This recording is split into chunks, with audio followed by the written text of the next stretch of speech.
আসসালামু আলাইকুম প্রিয় ছাত্রছাত্রীরা, আশা করি তোমরা সবাই ভালোই আছো। আমরা আজ পূর্ববর্তী ক্লাসের ধারাবাহিকতা বজায় রাখব। আমরা গত ক্লাসে চেঞ্জ অফ স্টেট, পদার্থের অবস্থার পরিবর্তন নিয়ে আলোচনা প্রসঙ্গে বেশ অনেকটাই অগ্রসর হয়েছিলাম। তো চ্যাপ্টারটি আমরা একটু বিভিন্ন স্টাইলেই পড়াচ্ছিলাম। তো দেখতে পাচ্ছি সেই চক্রাকার প্রসেস আমরা 3টি চক্র শেষ করেছিলাম গত ক্লাসে। কঠিন তরলে রূপান্তরিত হচ্ছে তরল গ্যাসে, ঘটনাটা গলন, সেই ঘটনা কঠিন তরলে রূপান্তরিত হচ্ছে ঘটনা গলন, সেই গলনের জন্য যে লিনতাপ আছে সেটা গলনের লিনতাপ, এবং সেটা যে নির্দিষ্ট উষ্ণতায় ঘটছে সেটা হচ্ছে গলনাঙ্ক। কেমন? তা ঠিক তেমনটিভাবে আমরা 3টি রাউন্ড কমপ্লিট করেছিলাম। আজ তারপর থেকে আলোচনা আমরা শুরু করব। তো 3 রাউন্ড হয়ে গেছিলো, 4 নম্বর রাউন্ড। 4 নম্বর রাউন্ড হচ্ছে এই যে গলনাঙ্কের উপর কিসের প্রভাব আছে, গলনাঙ্কের উপর প্রভাব কিসের? এই গলনাঙ্কের উপর দুটো জিনিসের প্রভাব আছে। এই গলনাঙ্কের উপর একটা হচ্ছে চাপের প্রভাব আছে, আর গলনাঙ্কের উপর অপদ্রব্যের প্রভাব আছে। তাহলে গলনাঙ্কের উপর চাপের প্রভাব আর অপদ্রব্যের প্রভাব কেমন? তো গলনাঙ্কের উপর চাপের প্রভাব কি? গলনাঙ্কের উপর চাপের প্রভাব বললে আমরা দুটো পয়েন্টে আলোচনা করব। 1 নম্বর হচ্ছে, ভালো করে বুঝবে, গলনাঙ্কের উপর চাপের প্রভাব, এটা কিন্তু খুব ইম্পর্টেন্ট কোশ্চেন, মাধ্যমিক লেভেলে এটা করেও থাকবে হয়তো, যে চাপের প্রভাব কি। যে সকল আমরা দেখেছি কিছু কিছু কঠিন পদার্থ গলে তরল হলে আয়তন বেড়ে যায়, আবার কিছু কিছু কঠিন পদার্থ আছে যেগুলো গলে তরল হলে আয়তন কমে যায়।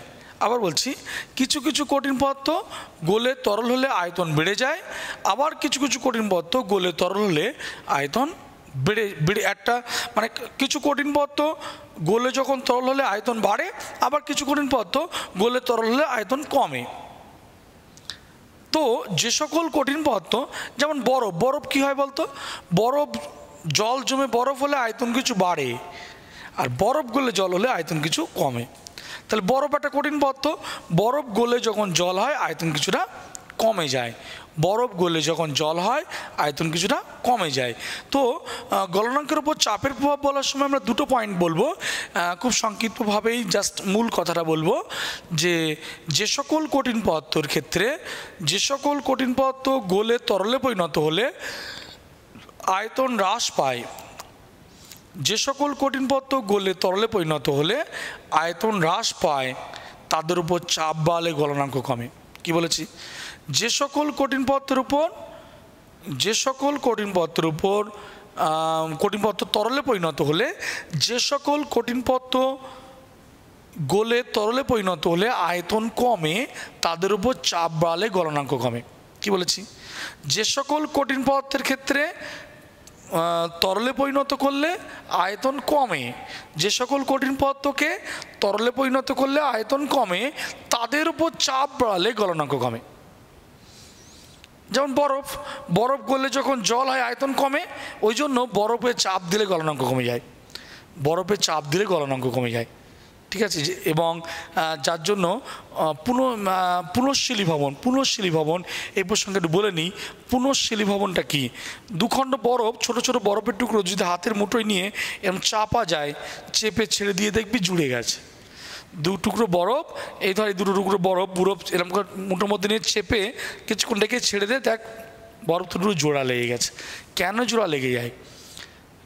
এই ঘটনাকে বলা হয় পুনঃশীলী ভবন। তার মানে এই পুনঃশীলী ভবন দেখানোর জন্য বিজ্ঞানী বটমলি একটা পরীক্ষা করেছিলেন। কেমন পরীক্ষা? যেটা বটমলি পরীক্ষা নামে পরিচিত। উনি এরকম একটা বরফখণ্ড, এরকম একটা বরফখণ্ড, এবার এখান দিয়ে একটা তামার তার দিয়ে বরফখণ্ড এরকম একটা তামার তার দিয়ে উনি কি করেছেন, এই তামার তার দিয়ে এর নিচের ওয়েট চাপিয়ে দিয়েছেন। ওয়েট চাপিয়ে দিলে এবার কী হচ্ছে, এবার ওই বরফটা কেটে কেটে তামারটা নামছে, বরফটা কাটতে কাটতে তামারটা নামছে, ওয়েটটা আস্তে আস্তে নিচে নেমে যাচ্ছে। এক সময় এই তামার তার আর ওয়েটটা নিচে পড়ে গেছে, কিন্তু বরফটা দ্বিখণ্ডিত হয়ে যাওয়ার কথা, কিন্তু বরফ দিব্যি যেমন ছিল তেমনই আছে, জোড়া লেগে আছে। এটা কি করে সম্ভব? যেখানে তামার তারের চাপ পড়ছে, তামার তারের ঠিক নিচে চাপ বেড়ে গেছে, চাপ বাড়লে বরফে গলনাঙ্ক কমে। কেন? ওই যে বললাম, যে সকল কঠিন পদার্থকে তরলে পরিণত করলে আয়তন কমে, তাদের উপর চাপ বাড়লে গলনাঙ্ক কমে। তাহলে তামার তারের ঠিক নিচে চাপ পড়েছে, চাপ পড়লে কি হবে? গলনাঙ্ক কমে গেছে, ফলে সেই বরফ গলে গেছে, গলে জল হয়ে গেছে। যেই জল হয়ে গেছে তারটা একটু নিচে নেমে এসে, তার যেই নিচে নেমে এসে তারের উপরে যে বরফ গলে জল হয়েছিল, সেই গলা জলটা আবার জমে বরফ হয়ে গেছে, চাপমুক্ত হয়ে গেছে। তারটা যেই নিচে নেমে এসেছে, তারের উপরে যে বরফ গলা জল চাপমুক্ত হয়ে গেল, সে আবার বরফ হয়ে গেছে। আবার নিচের বরফটা গলে জল হচ্ছে, সেটা তারটা একটু নিচে নেমে গেল, ওপরের জল আবার বরফ হয়ে যাচ্ছে। এরকম মানে পুনঃশীলী ভবন, আবার শীতল হয়ে যাচ্ছে। এক সময় এমন করতে করতে তারটা নিচে নেমে গেল, কিন্তু বরফটা অখণ্ডিতই রইল। এটা বিজ্ঞানী বটমূল্য এই পরীক্ষাটা করেছিলেন, তাই এটাকে বটমূল্য পরীক্ষা বলে। তো এই একই ব্যাখ্যা, দুখণ্ড বরফকে চেপে ছেড়ে দিলে জুড়ে যায় কেন? ব্যাখ্যাটা একই। ওই দুখণ্ড বরফকে যখন চাপা হয়, তখন ওই বরফখণ্ড দুটির যে সংযোগের স্থলে বরফের গলনাঙ্ক কমে যায়। এরকম চাপলে বরফের গলনাঙ্ক কমে যায়, কমে গেলে ওই সংযোগের স্থলে বরফটা গলে জল হয়ে যায়। জল হয়ে গেলে এবার যেই আমি চাপ ছেড়ে দিই যেই, সঙ্গে সঙ্গে বরফ গলা জলটা আবার জমে বরফ হয়ে যায়, ফলে জুড়ে যায়। বোঝা গেছে? তো আমরা গলনাঙ্কের উপর চাপের প্রভাব আলোচনা করছিলাম, সেই প্রসঙ্গে একটু সাইডে ঢুকে গেছিলাম, আলোচনা করে নিলাম এই প্রসঙ্গে কি পুনঃশীলী ভবন নিয়ে। তো চাপের প্রভাব আলোচনা করতে গিয়ে আমরা একটু পুনঃশীলী ভবন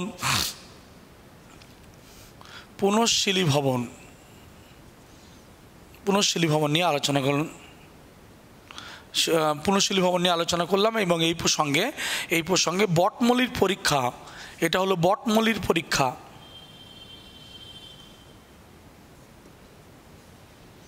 বটমূল্যের পরীক্ষা সম্পর্কে জানলাম,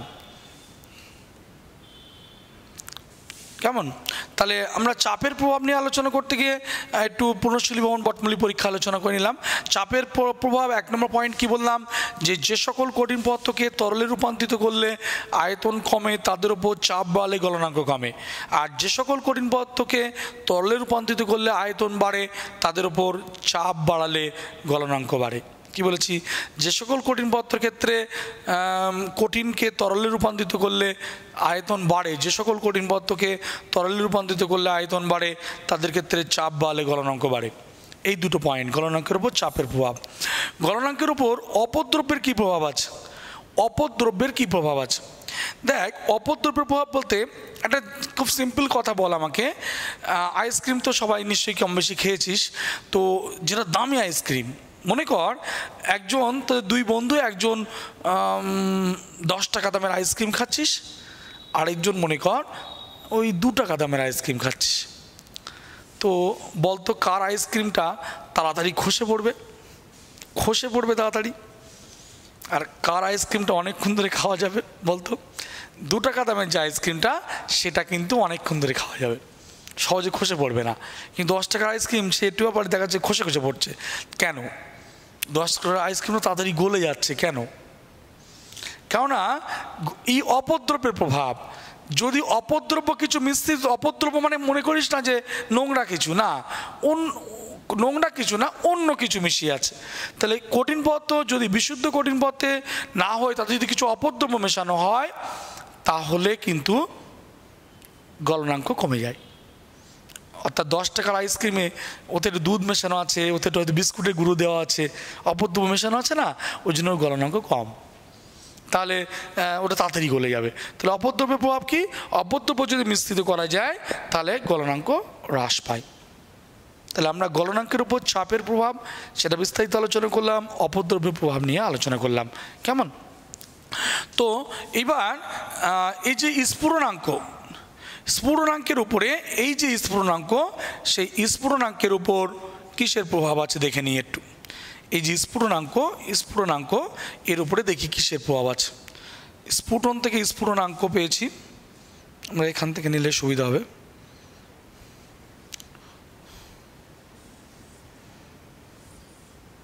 স্ফুটনাঙ্ক, তো স্ফুটনাঙ্কের উপর কিসের প্রভাব আছে? স্ফুটনাঙ্কের উপরে দুটি বিষয়ের একইভাবে দুটি বিষয়ের প্রভাব আছে। স্ফুটনাঙ্কের উপরে একটা হচ্ছে চাপের প্রভাব আছে, আর একটা হচ্ছে অপদ্রব্যের প্রভাব আছে।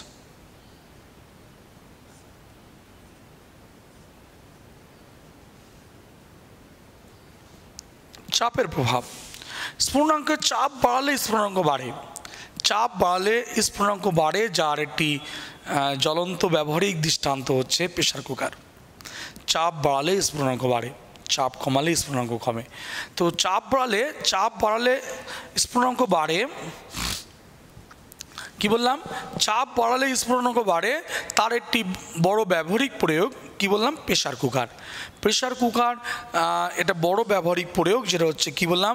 চাপ যদি বাড়ে তাহলে স্ফুটনাঙ্ক বাড়ে।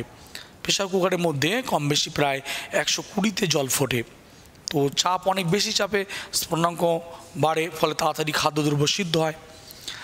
পাহাড়ি অঞ্চলে চাপ কম, দার্জিলিংয়ে পাহাড়, সেখানে জল 93 উষ্ণতায় ফুটে যায়, অর্থাৎ চাপ কম বলে স্ফুটনাঙ্ক কম, চাপ কমালে স্ফুটনাঙ্ক কমে। তাই দার্জিলিং গ্যাংটকে গেলে যদি প্রেসার কুকার ছাড়া কিন্তু ডাল রান্না করাই যায় না, ডাল গলবে না, বুঝলি? খাদ্যদ্রব্য সহজে সিদ্ধ হয় না, ওই জন্য ওখানে বেশিরভাগ সিদ্ধে প্রেসার কুকারের সাহায্য নেওয়া হয়। তো চাপ বাড়লে গলনাঙ্ক বাড়ে, আর চাপ কমালে কি বলেছি? গলনাঙ্ক যে স্ফুটনাঙ্ক। চাপের প্রভাব কি বললাম? চাপ বাড়লে স্ফুটনাঙ্ক বাড়ে, চাপ কমালে স্ফুটনাঙ্ক কমে। চাপ বাড়লে স্ফুটনাঙ্ক বাড়ে, চাপ কমালে স্ফুটনাঙ্ক কমে, বুঝলি? চাপ বাড়লে যে স্ফুটনাঙ্ক বাড়ে তার বড় ব্যবহারিক প্রয়োগ কি বললাম? বড় ব্যবহারিক প্রয়োগ হচ্ছে তোর প্রেসার কুকার, বুঝে গেছে? তো আমরা চাপের প্রভাব দেখলাম। অপদ্রব্যের প্রভাব কি?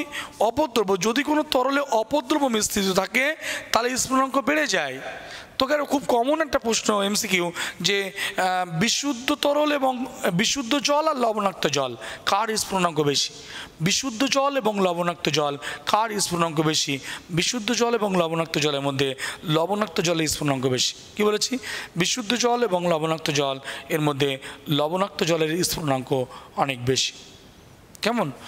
বিশুদ্ধ জল এবং লবণাক্ত জলের মধ্যে লবণাক্ত জলের স্ফুটনাঙ্ক কিন্তু অনেক বেশি। তো আমরা তাহলে কি বললাম? বিশুদ্ধ জল লবণাক্ত জলের মধ্যে লবণাক্ত জলের স্ফুটনাঙ্ক বেশি। তা থেকে সিদ্ধান্ত করা যায় কি, যে কোনো তরলে যদি অপদ্রব্য মিশ্রিত থাকে, তরলে যদি অপদ্রব্য মেশানো হয় তার স্ফুটনাঙ্ক বেড়ে যায়। তাহলে আমরা স্ফুটনাঙ্কের ওপর চাপের কী প্রভাব আছে, স্ফুটনাঙ্কের ওপর অপদ্রব্যের কী প্রভাব আছে সেটা দেখলাম। কেমন? তো এবার আসি, দেখ এই শিশিরাঙ্ক, এই যে ভালো শিশির জমার শর্তাবলী আমরা কিন্তু আলোচনা করছি, ঠিক আছে? তো শিশিরাঙ্ক জেনেছি আমরা। ভালো শিশির জমার শর্ত হচ্ছে এটাই, ভালো শিশির জমার শর্ত মেঘমুক্ত পরিষ্কার রাতের আকাশ যদি মেঘমুক্ত হয়, পরিষ্কার রাতের আকাশ ভালো শিশির জমার পক্ষে অনুকূল। কেন? তাহলে ভূপৃষ্ঠ যে তাপ বর্জন করে সেটা মহাশূন্যে বিলীন হয়ে যেতে পারে দ্রুত, এবং বায়ুমণ্ডলের উষ্ণতা দ্রুত শিশিরাঙ্কের নিচে পৌঁছাতে পারে। কম বায়ুপ্রবাহ যদি কম হয় শিশির ভালো জমে। কেন? বায়ুপ্রবাহ কম হলে বায়ু একটা শীতল বস্তুর সংস্পর্শে অনেকক্ষণ থাকার সুযোগ পায়, ফলে ঘনীভূত হয়ে জলীয়বাষ্পগুলো ঘনীভূত হওয়ার সুযোগ পায়। কেমন? তো এবার হচ্ছে হিমাঙ্ক তরল কঠিন রূপান্তরিত হবে যদি হিমাঙ্কের ওপর কিসের প্রভাব? অপদ্রব্যের প্রভাব।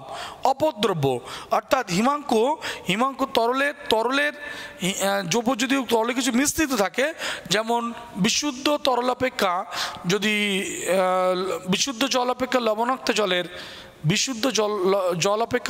জলের হিমাঙ্ক কম, বিশুদ্ধ জল অপেক্ষা লবণাক্ত জলের হিমাঙ্ক কম। অর্থাৎ এই প্রসঙ্গে আমরা একটু হিম মিশ্র নিয়ে আলোচনা করতে পারি। হিম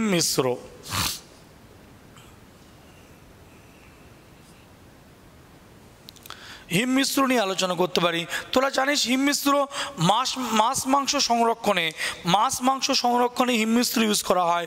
তোরা জানিস যে মাছ মাংস সংরক্ষণে হিমমিশ্র ইউজ করা হয়। অর্থাৎ হিমমিশ্রের হিমমিশ্রের যে উষ্ণতা কিন্তু অনেকটাই কম হয়, এবং ওই কুলপি মালাই তৈরি করতে মাছ মাংস সংরক্ষণে আমরা হিমমিশ্র ইউজ করে থাকি। তো বলছিলাম কি একটা কথা, যে বিশুদ্ধ জল অপেক্ষা যদি লবণাক্ত জলের হিমাঙ্ক কিন্তু কম। তো আমরা একটু 4 নম্বর রাউন্ডে যেটা ঘুরলাম, আজকে গত ক্লাসে আমরা 3টে রাউন্ড শেষ করেছিলাম। 4 নম্বর রাউন্ডে যেটা ঘুরলাম সেটা এই গলনাঙ্ক, স্ফুরণাঙ্ক, হিমাঙ্ক, শিশিরাঙ্ক, এর উপর বিভিন্ন বিষয়ের প্রভাব নিয়ে আলোচনা করলাম। তো একটা কথা বলি এই প্রসঙ্গে, একটা কথা এক্সট্রা কথা, যেটা হচ্ছে ইউটেকটিক টেম্পারেচার বা ইউটেকটিক উষ্ণতা বলতে কী বোঝো? ইউটেকটিক উষ্ণতা হচ্ছে এটাই, কোনো দ্রবণের দ্রাব এবং দ্রাবক যে নির্দিষ্ট উষ্ণতায় কোনো দ্রবণের দ্রাব এবং দ্রাবক একসঙ্গে জমে কঠিন হয়ে যায়। কি বলছিলাম? যে নির্দিষ্ট উষ্ণতায় কোনো দ্রবণের দ্রাব এবং দ্রাবক একসঙ্গে জমে কঠিন হয়ে যায় তাকে ইউটেকটিক উষ্ণতা বলে।